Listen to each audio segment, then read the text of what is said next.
What's going on, guys? Radio Graffiti here, and today I want to talk to you guys about Creed 3. Now, I will be going into spoilers, so if you have not seen this movie, you may want to come back to this video after you've seen it, or if you don't care about spoilers, or you've already seen the film, then welcome. Yeah, I really love this film. Michael B. Jordan proves to be a great actor and director with this film. I was absolutely blown away. I really enjoyed the other previous Creed films, so it's not really a surprise. Watching Creed 1, I thought, how can they possibly follow up to this? And then watching how great Creed 2 was, I thought, how could they possibly come up with a story for a third film? But yet they somehow found a way to do it. And for everybody complaining that Rocky's not in the film, Rocky didn't need to be in the movie. These movies are about Creed. They're about Adonis, Creed. So you don't need Rocky in every single film. He was already in the past two. These movies are about Creed. Let Creed shine. It wouldn't even make sense for Rocky to be in this movie, because this movie is about Creed dealing with an old childhood friend. So it would make absolutely no sense for Rocky to even be in this movie. But yeah, that aside, Johnathan Majors, once again, he kills it as the villain in this movie. He just did this a couple weeks ago in Ant-Man, and lightning has strike twice, because this guy is so fucking great in this movie.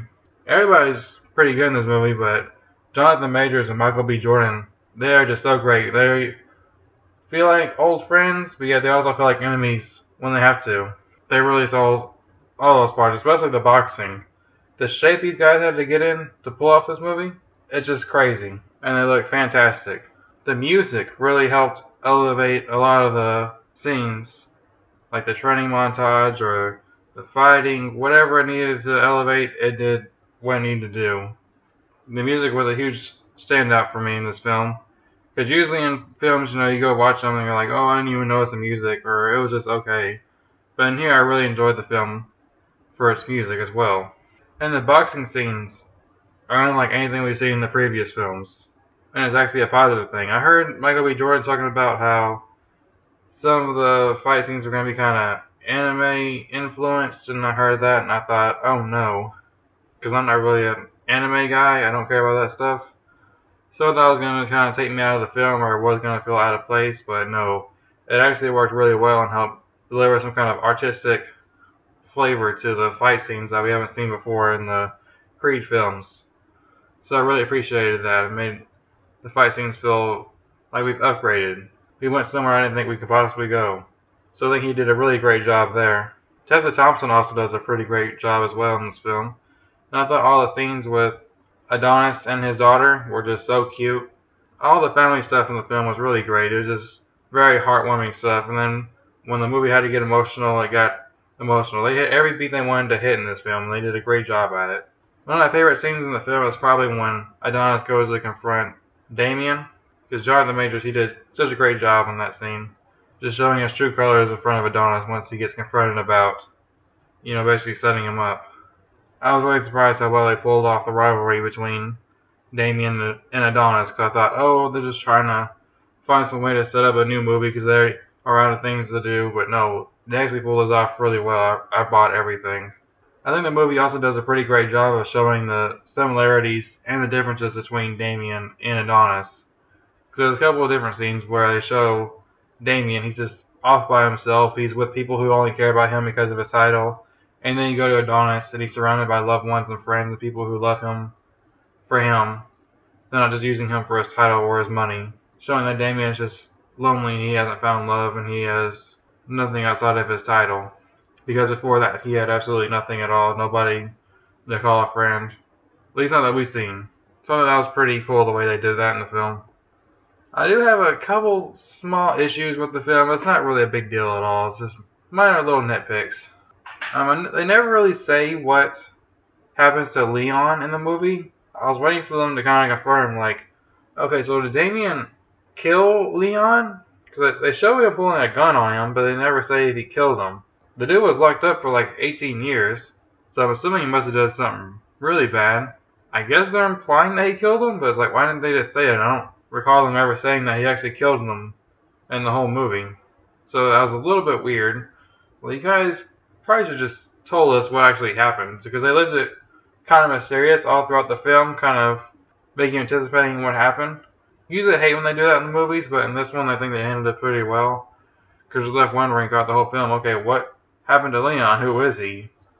And then when they reveal it, you're like, oh, yeah, now everything makes more sense. And I feel like Damien's side of everything was kind of like, dude, you can't really blame him for being angry, but you also can't really expect to come out of being locked up for 18 years and expect to be a fucking, amazing boxer and have all these titles. But yet somehow he actually does it, even though Adonis describes it as impossible. I don't know. Those are just my small little issues I have with the film. Also, Adonis was a kid when Damien got locked up, right? So how come he never once found out about the letters? Because I assume Adonis didn't sort of move out until later on, right? I don't know, I feel like Adonis would have been the same age to have been living with his mom to have noticed that he was getting letters from Damien. Like, yeah, it makes sense that she could hide the letters from him when he moves out. I don't know, I just thought that part was a little like, okay, you guys were just trying to give Damien something here, but I wasn't buying that part. But yeah, outside of that, everything else was just great movie. I really loved it, really enjoyed it. This is exactly the kind of movie I needed to wash out the nasty taste of Ant-Man 3 from my mouth. I'm really curious to see if they try to make a Creed 4. Hopefully they don't make too many more of these movies, if any more at all. I feel like really just one more, they could end it right after the fourth one. We don't need like a whole cinematic universe of Creed movies or anything like that. I think after the fourth one, they can end it there. But I don't know. I didn't even think they could pull off a third one, but yet here we are, and it's fucking amazing. There's some really great shots in this movie. He does really great with the cinematography. I really enjoyed the characters in this film as well. Overall, I think this is a really strong movie. This might just be one of the best of the Creed films. I don't know if I want to say it's the best. I'd have to rewatch it once or twice, give it some time, and then see what I think. But yeah, it's definitely a contender for one of the best Creed movies. And that's saying something because the last two I think were pretty fucking great too. And it was nice seeing Drago in this movie after how fucking badass he was in the second movie. But yeah, what did you guys think about Creed 3? Have you even had a chance to see it yet? What did you think? Let me know down in the comment section down below. Oh, and I give a huge shout out to the mansion that Adonis was living in this movie. It was fucking beautiful. But yeah, that's all from me. I'll see you guys later.